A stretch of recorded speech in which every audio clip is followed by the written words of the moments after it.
prolongation. Kercella s'appuie sur Mpoku pour ce centre. Il trouve Renaud et Vukovic par la faute. Et le Standard fonce. Une saison récente d'amour de Mars Brutal. Skrissa est passé à 2 semaines de la fin. Le début est lent. Nice suite à l'expulsion de 2 jeunes de Stitch. Le Standard remporte sa 9e Coupe de Belgique et son ticket direct de l'Europa League. En ce samedi 17 mars, la saison des Brugeois.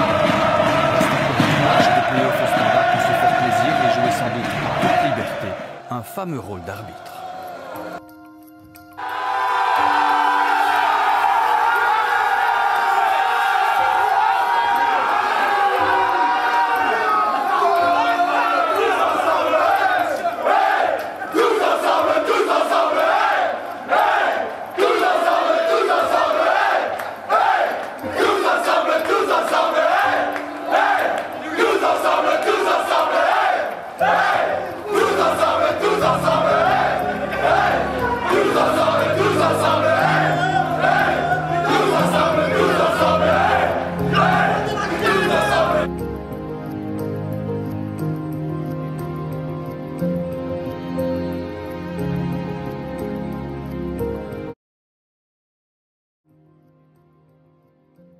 Bonjour à tous, bienvenue pour ce nouveau format de vidéo où nous allons parler de la situation de certains clubs. Nous commençons aujourd'hui par un club mythique et emblématique du championnat belge, le Standard de Liège. Un club qui a fait les beaux jours du football belge, que ce soit dans le championnat ou en Coupe d'Europe. Nous serons accompagnés d'un youtubeur et fan de cette équipe, Hello Sniv. Je me présente, je suis supporter du Standard depuis 13 à 14 ans. J'ai vécu les meilleurs moments de ce siècle et les pires du coup. Et franchement, la peine de prison est très lourde pour le moment. Mais quand on supporte un club, on le supporte jusqu'au bout. Pour commencer cette histoire, nous devons remonter à la saison 2015-2016 où Roland Duchâtelet décide de revendre les parts du club qu'est le Standard de Liège à son vice-président Bruno Venanzi, qui va décider de mettre plusieurs investissements et régler la dette de 20 millions d'euros qu'avait laissé Roland Duchâtelet. Et les résultats vont se voir de manière immédiate avec notamment une victoire en Croquis Cup face au Club Bruges lors de la saison 2015-2016.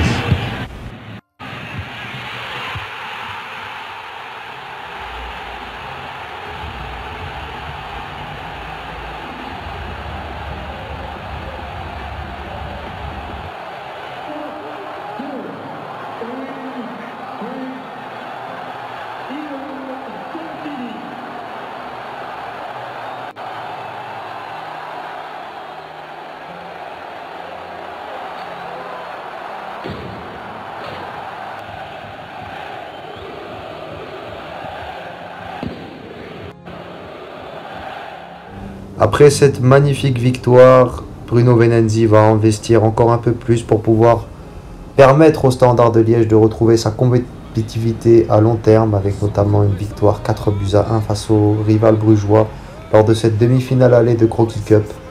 Les Rouges vont donc réussir à atteindre la finale de la compétition au terme d'une saison qui semblait se dessiner de la pire des manières, mais le Standard de Liège a dû inverser la tendance. Dès qu'Edmilson va prendre possession du ballon, il sait qu'il va avoir un bon centre et ça c'est la qualité d'Edmilson. On le voit directement en une touche, il met un excellent centre et il est présent. Mais effectivement. Oui, le 3-0 ou le 4-0 Fred, hein. 4-0 pour les Liégeois avec la petite danse de Junior Edmilson. 56 minutes de jeu, 4-0. Franchement, avant le match, qui l'eût cru? Personne. Je pense que le Standard fait le match parfait. Et effectivement, ils arrivent à tuer mentalement Bruges parce que là, c'est une course basique de faille qui met un extérieur du pied. Et vous voyez qu'Edmilson est oublié au deuxième poteau. Donc. Qu'espérer de cette belle finale entre le Standard et Genk? Ne pas avoir froid. Well, I think we're going to see two teams that they are very in good moments of form. You're looking Standard getting into the top 6 in the manner that they did. It brings an incredible confidence. Un petit prono? Difficile. des Les joueurs amitiés. du Standard les prennent enfin. 2 minutes après le début de la prolongation, Kercella s'appuie sur Mpoku pour ce centre qui trouve Renaud Aymon. Vukovic part à la faute et le Standard fonce vers le trophée. Au bout d'une saison harassante d'un mois de mars haletant, Sclessin est passé en quelques semaines de l'enfer au paradis. Renaud le démon est l'ange de la coupe, 6 buts, de quoi savourer et remercier avant tout ses proches. J'ai eu des grosses galères ces 2 dernières années et j'ai rien lâché, je me suis battu, j'ai jamais rien dit, j'ai continué, je savais que mon moment arriverait et il est arrivé, j'en suis très content et je pense à eux parce qu'ils ont eu des moments difficiles aussi eux évidemment et ils m'ont toujours soutenu et je pense que c'est une belle récompense pour moi et ma famille ce soir. Même à 10 suite à l'exclusion pour 2 jaunes de Nastic, le Standard remporte sa 8e Coupe de Belgique et du même coup son ticket direct pour l'Europa League. En ce samedi 17 mars, la saison des Liégeois est réussie et dire qu'elle a failli tourner au cauchemar. Le fait qu'on est arrivé au play-off 1, ça a libéré déjà beaucoup de choses. Et voilà, ici, voilà, c'était la cerise sur le gâteau. On peut être fier déjà de la saison qu'on a accomplie jusqu'à présent. Et comme vous savez, au Standard, on n'est jamais satisfait. Reste encore 10 matchs de play-off au Standard pour se faire plaisir et jouer sans doute en toute liberté un fameux rôle d'arbitre. Avant de remporter la Croquis Cup, le Standard de Liège avait l'opportunité de réaliser une saison historique en remportant le doublé Coupe Championnat. Malheureusement, le rival brugeois va en décider autrement, prenant sa revanche. Les Brugeois vont donc réussir à maintenir le match nul en terre rivale et hostile. Malheureusement pour le Standard, le score ne bougera pas. Score final 1-1, c'est bien Bruges qui sera champion.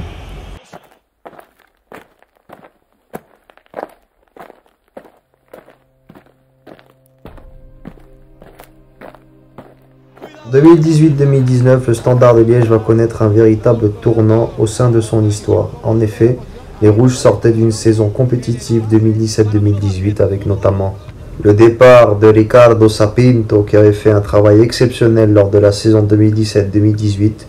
Le Standard de Liège va terminer 3e en championnat, va malheureusement ne pas réussir à passer les phases de poule en Europa League, terminant à 2 points de Krasnodar et surtout une élimination dès les 16e de finale face à Knock. Une énorme contre-performance pour le Standard de Liège qui tombe de très très haut.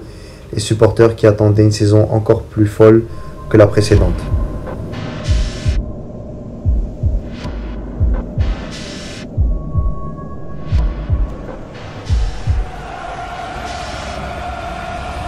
Oui.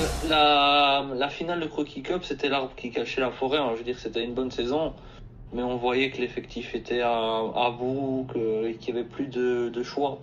Ça se voyait que c'était vraiment l'énergie du désespoir qui les amenait en finale, mais sinon, la chute qui a vraiment commencé à partir de la pandémie. Ça se voit, ça s'est vu, il a clairement été déçu du titre, de la perte du titre en 2018. D'ailleurs, un sujet épineux. Mais il a voulu faire un all-in pour gagner en 2019, c'est pas passé. D'ailleurs, on s'est bien vautré. Et les salaires étaient trop grands pour le club et d'ailleurs, on en paye encore les conséquences. La plus grosse erreur, c'est de ne pas avoir fait confiance aux bastions, par exemple, aux joueurs du centre de formation, ce qui faisait la force du Standard auparavant. Et ils ont plus capitalisé sur des joueurs entre guillemets dits d'expérience, mais qui sont là juste pour le salaire. La saison 2019-2020 et la saison 2020-2021 marquent clairement la fin d'un grand cycle pour le Standard de Liège. Après s'être incliné en finale de Croquis Cup face à Genk, le Standard va prendre une autre tournure et le club va commencer petit à petit à sombrer.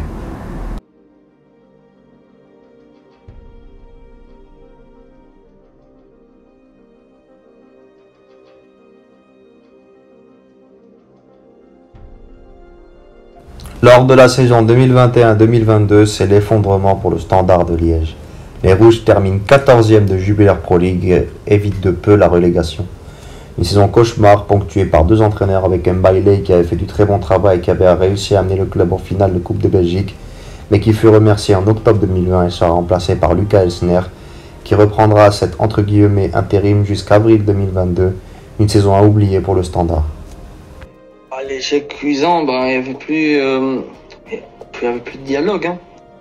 Ça se voyait, il n'y avait plus de dialogue entre les supporters et la direction. La direction voulait jeter l'eau du bain avec le bébé encore dedans, en pensant que ça allait, entre guillemets, réduire la casse. Mais résultat, l'aspect sportif a totalement été délaissé.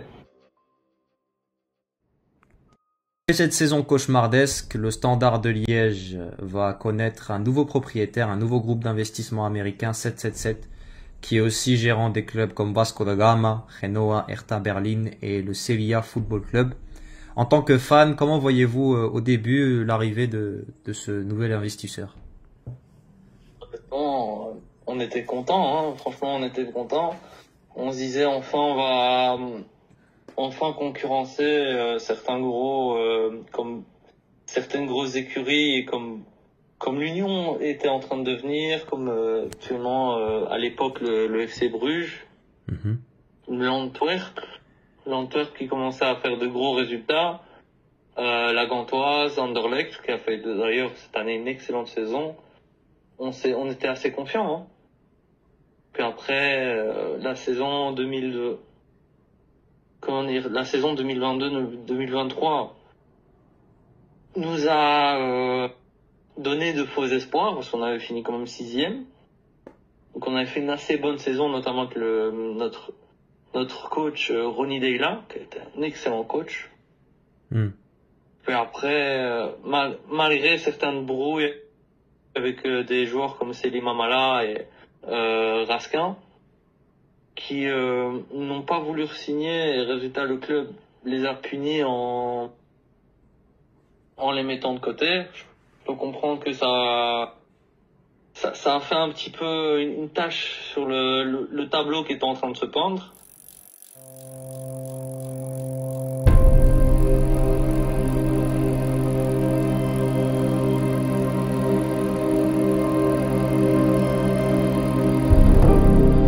Heureusement, la saison 2023-2024 sera un retour sur terre pour le Standard de Liège. En effet, les Rouges vont terminer 10e du championnat belge et vont malheureusement avoir plusieurs crises graves avec plusieurs défaites et plusieurs résultats irréguliers enregistrés lors de cette saison, avec notamment un match face à Courtrai qui était le soir des 125 ans du club, une défaite 1-0 face aux barragistes de la Jupiler Pro League.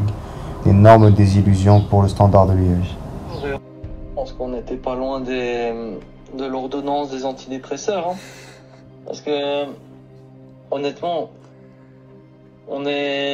si je me trompe pas, je suis certain qu'on a été l'équipe qui a pris le plus de gros scores des 8 top, des 8 top championnats. Parce que notamment les défaites 6-1 et 6-0 contre l'Antwerp ont piqué. On avait l'impression d'avoir simplement 2 matchs de tennis, parce que malheureusement il n'y avait pas d'adversaire en face, c'était un sparring partner.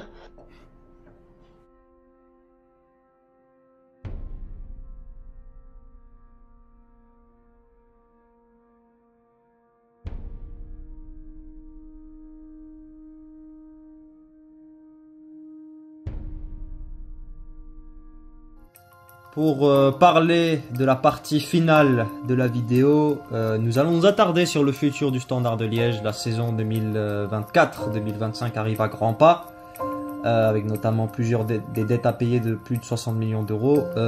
Pour vous, quelle est la meilleure solution et quel est le futur de ce club mythique qu'est le Standard de Liège? C'est pas compliqué. Pour le moment, on entend des rumeurs.